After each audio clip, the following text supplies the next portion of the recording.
La discrimination fondée sur le sexe au moment des recrutements demeure. Elle semble être très fréquente. Elle est encore plus prégnante auprès des groupes minoritaires et des migrants. Cependant, on constate une tendance à résister à ce processus de ratification, notamment une réticence dans plusieurs États membres de l'Union européenne à utiliser le mot même de genre. Certains affirment que le mot genre recèlerait un programme, un agenda caché et qu'il aurait des effets, pour ainsi dire, pervers.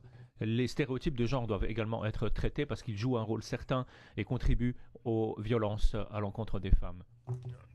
Autre argument fréquent contre la Convention, l'idée selon laquelle elle pourrait mettre en danger la famille traditionnelle. Mais j'ai répété à de nombreuses reprises que c'est la violence à l'encontre des femmes qui menace la famille et non pas la lutte contre les stéréotypes fondés sur le genre.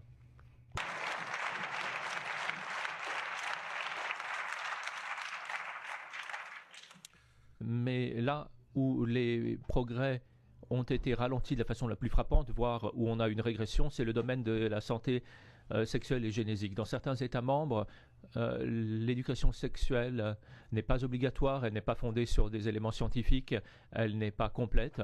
Et dans certains États membres, toutes sortes de barrières sont dressées par les autorités sur le chemin de l'accès des femmes à cette éducation ou aux moyens de contraception, avec des procédures extrêmement complexes, des autorisations requises. D'autres États maintiennent des cadres extrêmement restrictifs pour l'accès des femmes à l'avortement légal.